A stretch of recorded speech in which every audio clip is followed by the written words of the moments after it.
नमस्कार दर्शकों, आपका आज के इस कार्यक्रम में स्वागत है। मैं हूं आपका होस्ट और आपका दोस्त हर्ष। और दर्शकों, आज हमारे साथ मौजूद है हिमाचल प्रदेश हाईकोर्ट व शिमला डिस्ट्रिक्ट कोर्ट में कार्यरत एडवोकेट पंकज कुमार जी, जो देंगे आपको, मुझे और हम सबको कानूनी सलाह। पंकज जी, आपका हमारे इस कार्यक्रम में स्वागत है। नमस्कार सर, आपका बहुत बहुत धन्यवाद कि आपने मुझे इस शो में बुलाया जी। और मुझे बहुत ही खुशी मिली कि आपके इस शो के माध्यम से हमारे हिमाचल के दूर दराज के क्षेत्रों को कानून की बहुत ही अच्छी जानकारी मिल रही है। जी, और मैं दर्शकों को बताना चाहूँगा कि आज हम बातचीत करने वाले हैं गिरफ्तारी संबंधी कानूनों के बारे में। और जब हम गिरफ्तारी की बात करते हैं, अरेस्ट की बात करते हैं या डिटेंशन की बात करते हैं, तो ये जो वर्ड्स हैं ये सिनोनिमस हो जाते हैं पुलिस के साथ। और आज भी हमारे समाज में, हमारी सोसाइटी में ऐसा माना जाता है कि पुलिस के साथ आप जितना दूर रहें उतना बेहतर रहता है। और ख़ासकर जब गिरफ्तारी और डिटेंशन की बात करते हैं तो लोगों के जहन में अक्सर थोड़ा सा भय भी होता है, थोड़ा डर भी होता है। तो आज हम इसी डर को कम करने के लिए इस प्रोग्राम में गिरफ्तारी संबंधी कानूनों के बारे में बातचीत करने वाले हैं। और पंकज कुमार जी आपको बताएंगे कि अगर आपको कभी पुलिस से इस प्रकार का सामना होता है तो आपको क्या कदम या क्या कार्रवाई अमल में लानी चाहिए। पंकज जी, जब हम पुलिस का नाम लेते हैं और जब हम अरेस्ट की बात करते हैं, डिटेंशन की बात करते हैं, जो एक आम नागरिक होता है वो बहुत ज़्यादा डर भी जाता है, घबरा भी जाता है, जो कि स्वाभाविक है। और अगर किसी का अरेस्ट हो जाए या किसी को डिटेन कर लिया जाए पुलिस के द्वारा, तो समाज में भी, क्योंकि हम एक ऐसे माहौल में रहते हैं जहाँ सामाजिक परिवेश होता है, तो समाज में भी एक जो छवि होती है वो भी धूमिल हो जाती है। तो सबसे पहले मैं आपसे ये जानना चाहूँगा, जब हम पुलिस की बात करते हैं या हम जुडिशरी की बात करते हैं, इनका बहुत बड़ा रोल होता है न्याय व्यवस्था को चलाने में, तो इनका क्या रोल है? सर, पुलिस का देखो, सबसे पहले जी, उनके लिए कुछ लॉस बने हैं, उनको वो फॉलो करने होते हैं, एक प्रोसीजर बना है और कुछ आइडल्स हैं हमारे प्रेम्बल में कॉन्स्टिट्यूशन के, जिनके लिए उनको हमेशा तत्पर रहना, उनको फॉलो करना है। जी, अच्छा, वो अगर वो फॉलो नहीं करते हैं, अगर वो उनको वायलेशंस करते हैं, तो हमारे पास जुडिशरी है। तो जुडिशरी देखेगी कि वो पुलिस वाले जो वो काम कर रहे हैं सही कर रहे हैं या नहीं कर रहे हैं। जी, बिल्कुल। और जुडिशरी का आपने कहा और पुलिस की भी आपने बात की। जब हम पुलिस की बात करते हैं, पुलिस एग्जीक्यूट करती है अगर कहीं पे भी लॉ का वायलेशन हो रहा है, कहीं पे भी कोई जुर्म किया जा रहा है या कहीं पे भी कुछ इस प्रकार की घटना होती है जो हमारे सामाजिक कुरीतियों को बढ़ावा देती है, तो पुलिस उस चीज़ को एक तरह से डिटरेंट फोर्स की तरह रोकती भी है। पर जब हम न्यायालय की बात करते हैं तो न्यायालय इसलिए हमारे समक्ष रहते हैं क्योंकि जब ओवर रीच की हम बात करते हैं, कई बार ऐसे मामले भी सामने आए हैं। और पंकज जी, आप भी एग्री करेंगे, सर्वोच्च न्यायालयों के भी कई ऐसे फैसले हैं और डिस्ट्रिक्ट कोर्ट और एचपी हाई कोर्ट के भी ऐसे फैसले हैं जहाँ पुलिस कई बार ओवर रीच कर जाती है अपनी पावर्स को, जिस वजह से जो एक आम नागरिक है उसके जो राइट्स हैं वो कर्टेल हो जाते हैं, उन्हें नुकसान का सामना भी करना पड़ता है। तो जो न्यायालय है वो दोनों पक्षों को सुनता है और कहीं ना कहीं फैसला देता है, जो कि बहुत ही अच्छी एक हमारी डेमोक्रेसी और हमारे फंडामेंटल राइट्स को प्रोटेक्ट करने के लिए न्यायालय हैं। मैं आपसे ये जानना चाहूँगा, जब हम बात करते हैं पुलिस की या हम बात करते हैं एक आम नागरिक की, आप भी एक आम नागरिक हैं, मैं भी एक आम नागरिक हूँ, पुलिस को क्या क्या राइट्स दिए हुए हैं? और जब एक आम नागरिक है, जब आप पुलिस के समक्ष आते हैं, आपके क्या अधिकार हैं? देखो सर, पुलिस के पास पावर्स हैं, राइट्स उनके पास नहीं है क्योंकि वो एक ऑर्गेनाइजेशन है।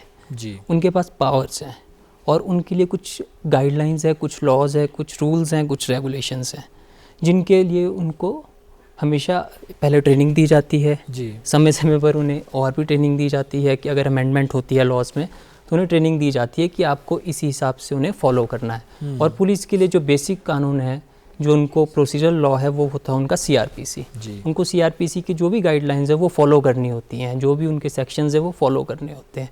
इन केस वो उन सेक्शंस को फॉलो नहीं करते हैं तो वो वायलेशन कर देते हैं एक पर्टिकुलर स्टैट्यूट की। एक पर्टिकुलर स्टैट्यूट की उसकी जो स्पिरिट होती है वो निकलती है कॉन्स्टिट्यूशन ऑफ इंडिया से। जब कॉन्स्टिट्यूशन ऑफ इंडिया की जो स्पिरिट है उसको आप वायलेट कर दोगे तो आपके पास राइट आ जाता है, एक इंडिविजुअल के पास राइट आ जाता है कि अगर आपका, मान लो आपको पुलिस जो है आपकी एफआईआर नहीं कर रही। क्या डरना पुलिस से मतलब सही है? क्योंकि जो हमारी सोसाइटी में टेंडेंसी हो गई है, खासकर हम ग्रामीण क्षेत्रों की बात करें तो लोग पुलिस से काफ़ी ज़्यादा डरते हैं। तो आप मानते हैं कि डरना सही है या फिर आपको अपने राइट्स के लिए जागरूक होना चाहिए? इसमें क्या है कि जो सोसाइटी है उसको अवेयर होना चाहिए अपने राइट्स के लिए। पुलिस से डरने की कोई ज़रूरत नहीं है। पुलिस सोसाइटी में peace, law and order maintain करने के लिए है। वो सोसाइटी में पैनिक क्रिएट करने के लिए नहीं है, फियर क्रिएट करने के लिए नहीं है, टेरर क्रिएट करने के लिए नहीं है। वो है पीस मेंटेन करने के लिए।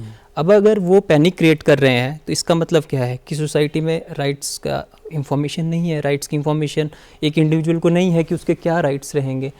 whenever a individual having information of his rights, then you need not to fear from the police. जी बिल्कुल, पुलिस से डरने की कोई ज़रूरत नहीं है। जो पुलिस है वो आपकी सेवा के लिए तत्पर है, वो कहीं ना कहीं लॉ एंड ऑर्डर को मेंटेन करती है। और अगर कभी ऐसा होता है कि पुलिस अपने राइट्स को ओवर रीच करे तो न्यायालय के समक्ष आप ज़रूर जा सकते हैं। मैं आपसे जानना चाहूँगा, ऐसे कौन कौन से अपराध होते हैं या ऐसे कौन कौन सी शिकायतें होती हैं जिन पे पुलिस आपको अरेस्ट कर सकती है, डिटेन कर सकती है या आपके खिलाफ़ कोई कार्रवाई अमल में ला सकती है? देखो, सबसे पहले पुलिस जब भी आपको डिटेन करेगी या अरेस्ट करेगी तो कब करेगी? सबसे पहले उनको इन्फॉर्मेशन मिलेगी कि किसने कंप्लेंट की होगी। फिर कंप्लेंट जैसे ही रिसीव होगी पुलिस को, तो उसके बाद वो देखेगी कि ये ऑफेंस सीरियस नेचर का है या सीरियस नेचर का नहीं है। अगर वो सीरियस नेचर का होगा तो सीआरपीसी की लैंग्वेज में, जो कि हमारे section 2C of the CrPC में बताया भी गया है, कॉग्निजेबल ऑफेंसेस। जब भी कॉग्निजेबल ऑफेंस होगा तो पुलिस उसमें investigation without the order of magistrate कर सकती है। अच्छा, इन्वेस्टिगेशन भी कर सकती है, अगर नीड पड़ती है तो अरेस्ट भी कर सकती है। अच्छा, अरेस्ट करेगी तो अरेस्ट के लिए भी कई बार ऐसा होता है कि पुलिस जो है मतलब सस्पिशन के बेसिस पे भी अरेस्ट कर सकती है कि मतलब डिटेन, आपने बात की डिटेंशन की, तो डिटेंशन कई बार सस्पिशन के बेस पे भी हो सकता है। ये डिटेंशन और जब हम अरेस्ट की बात करते हैं इसमें क्या कोई फ़र्क है या एक ही चीज़ है? नहीं, there is a world of difference between the detention and the arrest. Actually मैं आपको पहले डिटेंशन बताता हूँ, फिर अरेस्ट आपको बाद में बताता हूँ। देखो, डिटेंशन होता है दो तरह का। अब मान लो कोई एक एक्स पर्सन है, उसने किसी की ज्वेलरी चोरी कर ली, उसके बाद उसको इन्फॉर्मेशन पुलिस में गई, पुलिस ने इन्वेस्टिगेट किया, एविडेंसेस कलेक्ट किए, चार्जशीट फाइल की, उसके बाद कोर्ट में ट्रायल्स हुए, चार्जेस फ्रेम हुए, कन्विक्शन हुई और उसके बाद एक्स पर्सन को जेल में डाल दिया। उसको बोलते हैं हम प्यूनिटिव डिटेंशन जी। और ऑन द अदर हैंड एक दूसरी डिटेंशन भी उसको बोलते हैं हम प्रिवेंटिव डिटेंशन, कि एक एक्स पर्सन है, वो इन्फॉर्मेशन मिलती है कि कल किसी वायलेटर को मार देगा, तो उसमें क्या करेगी पुलिस? कोई चार्जेस फ्रेम नहीं होंगे, ना कोई ट्रायल होगी, ना इन्वेस्टिगेशन होगी, जस्ट उसे वहीं पे रोक देंगे, उसे बोलते हैं हम प्रिवेंटिव डिटेंशन।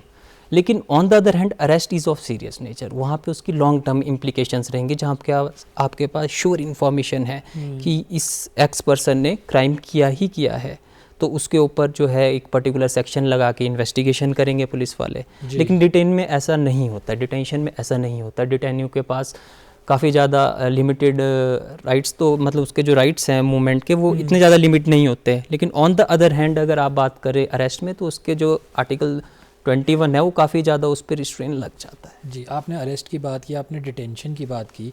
मैं आपसे ये जानना चाहूँगा, जब भी कोई पुलिस अरेस्ट करने आती है किसी भी व्यक्ति को, उसके पास जब FIR बनती है या उसके पास कोई कंप्लेंट आती है, तो अगर पुलिस कॉग्निजेबल ऑफेंस, जैसा आपने कहा कि हीनियस जो क्राइम्स होते हैं उसमें पुलिस मैजिस्ट्रेट के पास नहीं जाएगी, उसमें डायरेक्ट पुलिस चाहे तो आपको अरेस्ट भी कर सकती है। तो ऐसे मामले में भी कोई प्रोसीजर फॉलो किया जाता है कि उस व्यक्ति के पास जाकर क्या वो उसके घर वालों को बताएंगे या उसको मौका देंगे अपनी बात एक्सप्लेन करने का या अपने लॉयर से मिलने का? और जब अरेस्ट पुलिस कर लेती है तो कितने समय के अंदर वो मैजिस्ट्रेट के पास लेके जाएगी? देखिए, जब कभी भी पुलिस वाले अरेस्ट करेंगे तो उन्हें एक प्रॉपर प्रोसीजर फॉलो करना होता है CRPC के सेक्शन 41 to 60 का। जी। उसमें क्या है कि जब भी पुलिस वाला, फर्स्ट ऑफ ऑल जब भी कोई पुलिस वाला अरेस्ट करेगा तो सबसे पहला काम क्या है कि जिसको आप अरेस्ट कर रहे हो उसे लगना चाहिए पुलिस वाला तो है ये। उसके लिए सबसे पहले तो पुलिस वाले ने ड्रेस पहनी हो, बैच हो, प्रॉपर नेम प्लेट हो, एक ID कार्ड हो।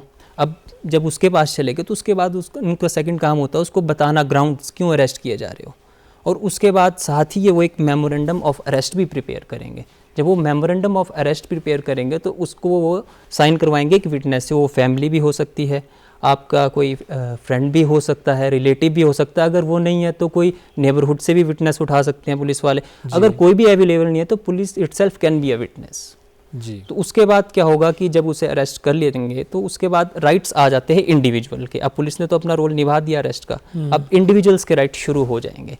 अब जब इंडिविजुअल्स के राइट शुरू होंगे तो सबसे पहला जब भी इंडिविजुअल को अरेस्ट करेंगे तो उसे बताया जाएगा कि आपको किस ग्राउंड पे अरेस्ट कर रहे हैं।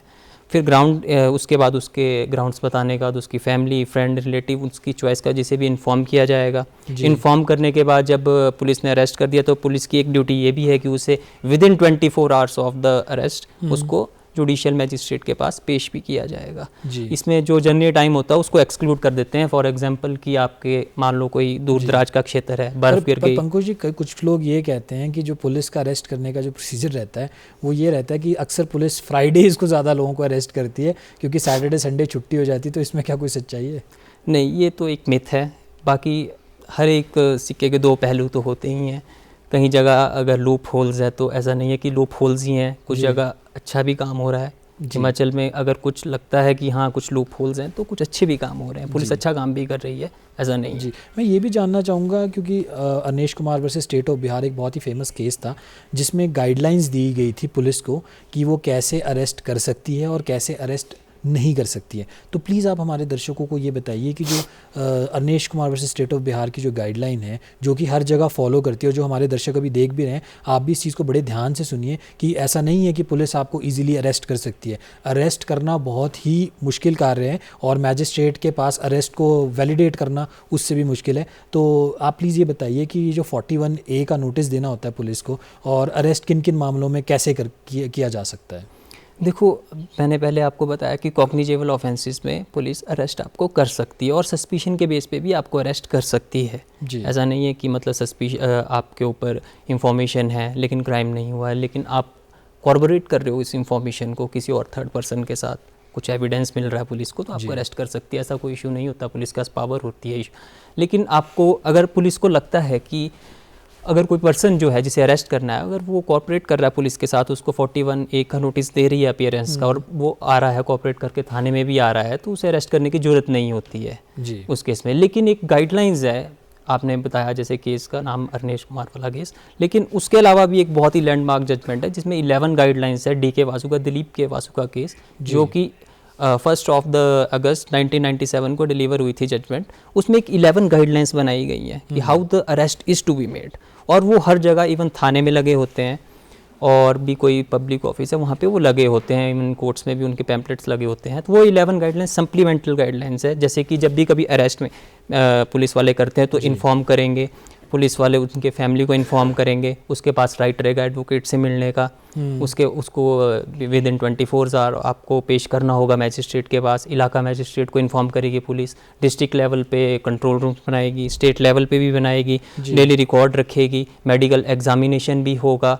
ये सब मतलब जो है। अंकुश, मैं ये भी जानना चाहूँगा, जब महिलाओं की हम बात करते हैं, ये कहा जाता है कि जो महिलाएं हैं वो सूर्यास्त के से पहले या सूर्यास्त के बाद उन्हें अरेस्ट नहीं किया जाता, सूर्योदय से पहले सूर्यास्त के बाद। तो ये इसमें क्या सच्चाई है? और अगर महिला को आपको अरेस्ट करने जाना है तो जो इन्वेस्टिगेटिंग ऑफिसर हो सकता है, जो पुलिस ऑफिशियल है, वो महिला ही होनी ज़रूरी है? हाँ, ये तो सिंपली लॉ ही है। लॉ ही ये कहता है कि आप जो है सनसेट और सनराइज़ के बीच का जो टाइम है उसी बीच आप जो है महिलाओं को अरेस्ट करेंगे। लेकिन हाँ, ये है कि अगर कोई ऐसा है कि टेररिस्ट एक्टिविटी है, बहुत ही पब्लिक इंटरेस्ट की चीज़ है, तो उस केस में आप वुमेन को लेके जाइए, वुमेन ऑफिसर को अरेस्ट कर। लेकिन अगर वहाँ पे वुमेन ऑफिसर अवेलेबल ही नहीं है जी, और क्राइम इतना हीनियस है, फॉर एग्जांपल कोई ऐसा क्राइम है जो कि अनलॉफुल एक्टिविटीज़ प्रिवेंशन एक्ट के अंडर आ रहा है, तो वहाँ पे मेल ऑफिसर भी वीडियोग्राफी कर सकते हैं और उनको अरेस्ट कर सकते हैं। ऐसा नहीं। पंकुश, मैं ये जानना चाहूँगा, आपने 41A की नोटिस की बात की, नोटिस ऑफ अपीयरेंस,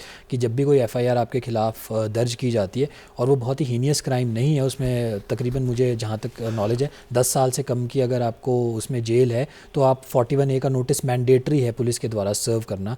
मैं ये जानना चाहूँगा कि अगर पुलिस 41A का नोटिस नहीं देती और अगर आपको वो फिर भी अरेस्ट कर लेती है या करने की कोशिश करती है, तो क्या आप एंटिसिपेटरी बेल या न्यायालय के समक्ष आप जा सकते हैं? देखिए, 10 साल तो नहीं, 7 साल का समय है वो, 7 साल से कम और 7, कोई भी ऐसा कोई कॉग्निजेबल ऑफेंस है जिसकी सज़ा 7 या 7 से कम है, तो पुलिस उसमें एग्जीक्यूट करवा सकती है सेल बॉन्ड। उसमें 2 श्योरिटी चाहिए होती है। श्योरिटीज़ 2 ऐसे विटनेस जो आपकी गारंटी ले सके कि हाँ ये हर एक पेशी पे आएंगे।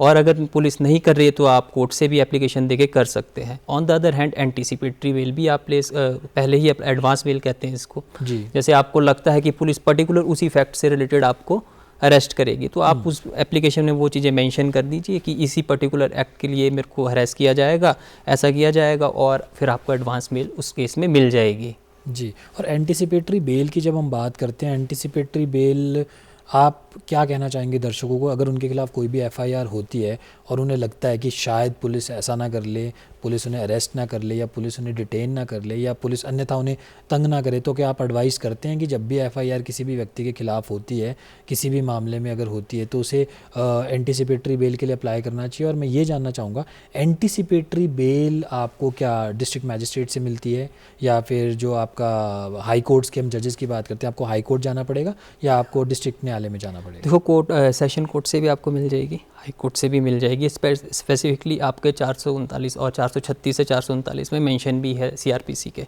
ऐसा नहीं है, आपको मिल जाएगी। लेकिन ये है कि जब भी आपको एफआईआर आपके अगेंस्ट हो जाती है और आपको लगता है कि रॉन्ग एफआईआर है, गलत एफआईआर किसने मेरे खिलाफ करवाई है और हीनियस क्राइम की कुछ करवा दी है, गलत करवा दी है, तो आप एंटीसिपेटरी बेल के लिए पहले ही अप्लाई एडवांस में कर देना चाहिए। सिटीजन्स को भी कर देना चाहिए, क्योंकि इसमें कोई इशू नहीं रहता। अगर आपके वो फैक्ट्स मैच करते हैं तो एक आपकी तरफ से मतलब एक प्रोबेबिलिटी हो जाती है कि आप सही हो।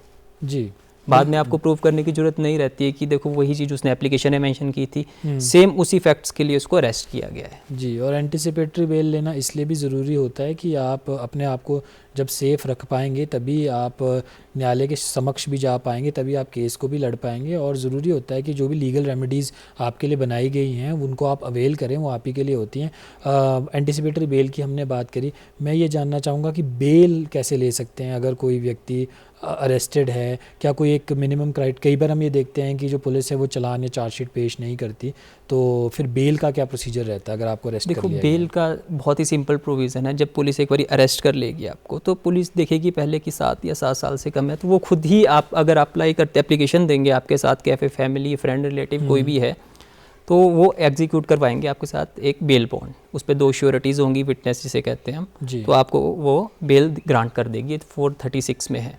437 में ऐसा है कि मान लो कि जैसे कि आपको नहीं दे रहे, पुलिस से नहीं हो रहा है, तो आप जो कोर्ट ऑफ सेशन में लगा दो, आप हाई कोर्ट में लगा दो, तो आपको वहाँ से भी ग्रांट हो जाएगी बेल।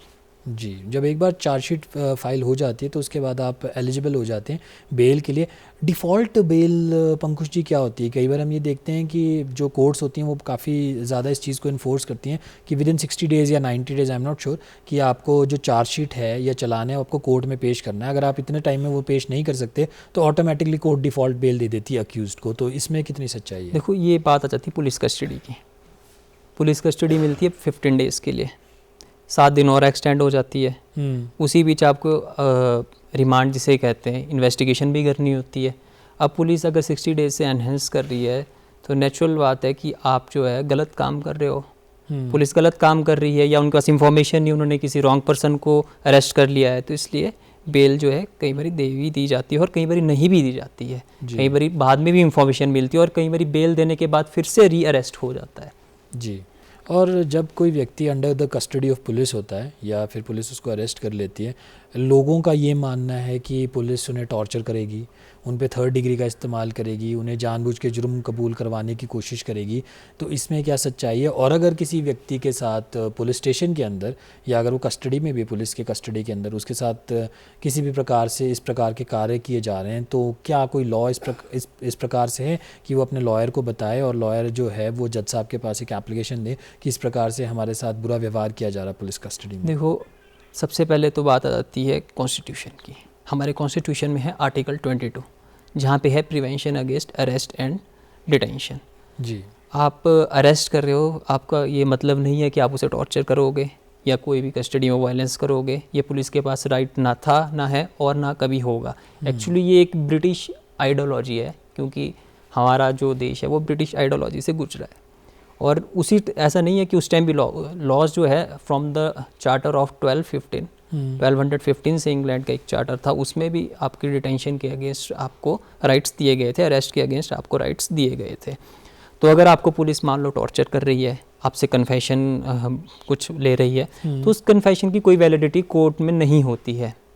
आपके माध्यम से मैं दर्शकों को ये बताना चाहता हूँ कि पुलिस के पास दिए गए कोई भी कन्फेशन की वैल्यू नहीं होती है। जी, तो कई बार ऐसा होता है कि आप टॉर्चर से बचने के लिए कन्फेशन वहाँ दे सकते हो और आप कोर्ट में उसको डिनाई कर सकते हो, so that you can prevent your self from torture. बाकी पुलिस के पास टॉर्चर का कोई राइट नहीं होता, ये बिल्कुल अनकॉन्स्टिट्यूशनल है। पर अगर विजिबली साइंस दिखते हैं पंकुश जी, कई बार हमने ऐसा देखा है कि जहाँ पे लोगों को फिज़िकल असॉल्ट किया गया होता है, फिज़िकली इंजरीज़ उनके ऊपर होती हैं, तो और कई मामलों में तो ऐसा भी हमने देखा कि पुलिस कस्टडी में लोगों की डेथ भी हो गई है।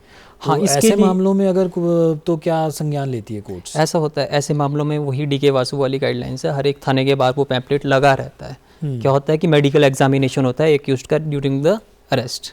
अब जब अरेस्ट के टाइम आपका मेडिकल एग्जामिनेशन होगा, अगर आपके पास आपका अगेंस्ट टॉर्चर हो रहा है तो तब मेडिकल एग्जामिनेशन होगा, वो मैच नहीं करेगा।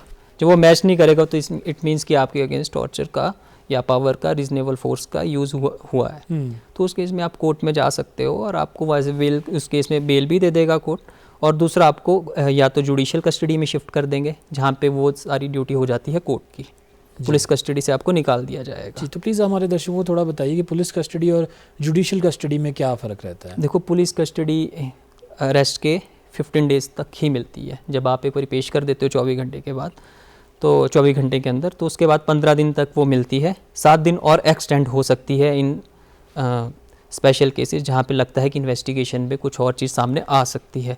On the other hand judicial custody होती है, जैसे जेल्स जो होती है वो जुडिशियल कस्टडी में होती है, वो 60 डेज़ की होती है, जहाँ पे जो ऑफेंस है 7 या 7 साल से कम का है। ऑन द अदर हैंड अगर वो लाइफ इम्प्रिजनमेंट है, डेथ पेनल्टी है, कोई रेप का केस है, मर्डर का केस है, तो वहाँ पे जो है जुडिशियल कस्टडी ज़्यादा भी हो सकती है, 90 डेज़ की भी हो सकती है। जी, कई बार हम ये देखते हैं कि जो लोग होते हैं, जो अक्यूज़ड होते हैं, जिनको कस्टडी में पुलिस ले लेती है या उनको जुडिशियल कस्टडी भी भेजा जाता है, तो लोगों के पास इतने फाइनेंसेस नहीं होते हैं कि वो एक लॉयर को एंगेज कर सकें। और आप जानते भी हैं कि लॉयर को एंगेज करना बहुत मुश्किल होता है, खासकर क्रिमिनल मैटर्स में आपको बहुत सारी चीज़ें देखनी पड़ती हैं। तो क्या कोई ऐसा मैकेनिज़्म भी है कि न्याय सबके वो मिलना चाहिए कि कोई व्यक्ति अगर गरीब तबके का भी है और उसको अक्यूज़ बना दिया जाता है या उसको अरेस्ट कर दिया जाता है, तो उसको कोर्ट में ही कोई काउंसल जो है वो न्यायालय प्रोवाइड करवाए? बिल्कुल, इसके लिए भी है। इसके लिए हमारा डायरेक्टिव प्रिंसिपल्स है, आर्टिकल 39A है हमारे पास, जो कि स्पेसिफिकली बताता है free legal aid to the poors. जो भी कोई गरीब है उसे अपना इनकम सर्टिफिकेट बताना होता है और उसके बाद वो एप्लीकेशन में रिक्वेस्ट कर सकता है from the court of law कि मुझे एक वकील की सहायता दी जाए, और कोर्ट एज इट इज़ उसे प्रोवाइड करवाते हैं। जी, जैसा कि आपने जिक्र किया कि आपको काउंसल भी मिल सकता है अगर आप एज अ अक्यूज़ड आपको अरेस्ट कर लिया जाता है और आप अपने जो तथ्य हैं वो उनको बताकर अपने केस को लड़ सकते हैं। आज हम बातचीत कर रहे हैं कि गिरफ्तारी संबंधी कानूनों के बारे में। जब किसी व्यक्ति की गिरफ्तारी होती है, उसके ऊपर केस चलता है, वो अरेस्ट हुआ, उसके ऊपर केस चला और आखिर में जो कोर्ट का जो फैसला है, न्यायालय का जो फैसला है, वो ये आया कि जो व्यक्ति है ये अक्विट किया जाता है, इसके खिलाफ कोई केस नहीं बनता था, इसने ये अपराध नहीं किया।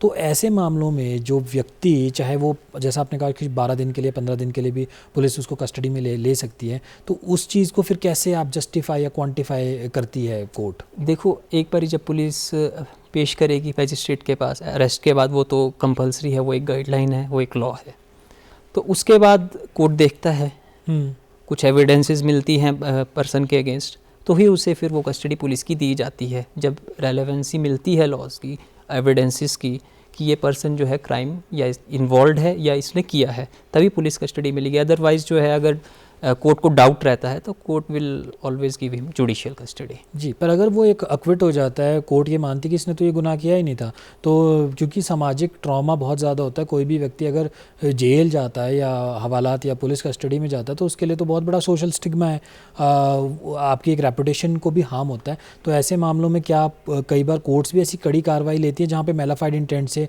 व्यक्ति को फंसाया गया या व्यक्ति को पुलिस कस्टडी में भेजा गया? इसमें ऐसा होता है कि अगर अब्यूज़ ऑफ प्रोसेस हुआ है, अगर गलत रिपोर्ट, गलत इंसान के अगेंस्ट केस बनाया गया है, तो उस केस में कंपनसेशन के लिए भी आप रिक्वेस्ट कर सकते हो कोर्ट से। जी, आप डैमेजेस भी क्लेम कर सकते हो। और अगर मान लो आपको जेल में रखा गया है, जुडिशियल कस्टडी में रखा गया, आपकी सज़ा थी 4 साल और आपको जेल में रखा गया है 2 साल, ठीक है, और आपके अगेंस्ट चार्जेस प्रूव नहीं होते हैं, तो आपको वैसे ही लिप कर दिया। हाफ टाइम अगर पनिशमेंट के आप जेल में हो तो आपको वैसे ही वहाँ से निकाल दिया जाएगा, आपको नहीं रखा जाएगा। लेकिन हाँ, कंपनसेशन के लिए आप क्लेम कर सकते हो, आप क्योंकि आपकी रेपुटेशन आपकी हार्म हुई है, आपको एक सोशल स्टिग्मा भी मिला है, तो उसके लिए आप कंपनसेशन कर सकते हो। हाँ, रिक्वेस्ट कर सकते हो कि हाँ, ये आपकी कई बार ऐसा होता है कि लोगों की जॉब भी चली जाती है। जी, ऐसा भी होता है, करैक्टर का क्वेश्चन हो जाता है, अगर कोई अनमैरिड है तो उनकी मैरिजेज नहीं होंगी, इस तरह के क्वेश्चंस भी आजकल आते हैं। रेप केसेस में ऐसा होता है, उस केस में आप कंपनसेशन के लिए रिक्वेस्ट कर सकते हो। एंड जिन्होंने आपको गलत फंसाया उनके लिए हार्शर पनिशमेंट की भी रिक्वेस्ट कोर्ट से कर सकते हो। जी। और कई मामलों में पंकज जी हमने ये भी देखा है कि जो आईओज़ होते हैं, इन्वेस्टिगेटिंग ऑफिसर्स होते हैं, अगर कोर्ट को ये लगता है, कोर्ट इस निष्कर्ष पे पहुंचता है कि इस व्यक्ति ने तो जुर्म किया ही नहीं था, पर इसको फंसाया गया, इसको पुलिस कस्टडी में भी डाला गया और इसके ऊपर पूरा एक ट्रायल चला दिया गया, तो ऐसे मामले में क्या कोर्ट्स जो आईओज़ होते हैं या पुलिस होती है उनके खिलाफ भी कोई कड़ी कार्रवाई अमल में लाती है, उन्हें सस्पेंड कर दे या उनके ऊपर ही इंक्वायरी डाल दे, ऐसा भी होता है? जब देखो इन्वेस्टिगेशन करेगी पुलिस तो उनको, मैंने बताया ना आपको कि अरेस्ट करेगी या तो एविडेंसेस कलेक्ट करेगी, अरेस्ट जी। करेगी तो उसके बाद उनको 11 गाइडलाइंस वो फॉलो करनी है हर कंडीशन में। अगर वो नहीं करते तो डिपार्टमेंटल इंक्वायरी हो सकती है। अगर डिपार्टमेंट इंक्वायरी नहीं कर रहा है तो उनके जो रिस्पेक्टिव डीजीपीज हैं they can be ordered to the court of law and there shall be questioned why they shouldn't have started the inquiry against the police IOs. जी। और जैसा कि आपने जिक्र किया कि अगर आप अपने हक के लिए, अपने हकूक़ के लिए अवेयर रहेंगे तभी आप इन सब चीज़ों से दूर रहेंगे। और जब हम गिरफ्तारी की बात करते हैं, हम पुलिस की बात करते हैं, अपने राइट्स के लिए अवेयर होना बहुत ज़्यादा ज़रूरी है। पंकज जी, आज आप हमारे कार्यक्रम कानूनी सलाह में आए और आपने गिरफ्तारी संबंधित रिलेटेड जो भी लॉज हैं और कैसे आप इन चीज़ों को अवॉइड कर सकते हैं उस बारे में जानकारी दी, उसके लिए बहुत बहुत शुक्रिया। Thank you sir. तो दर्शकों, आज के कानूनी सलाह कार्यक्रम में बस इतना ही है। मुझे दीजिए इजाज़त। नमस्कार।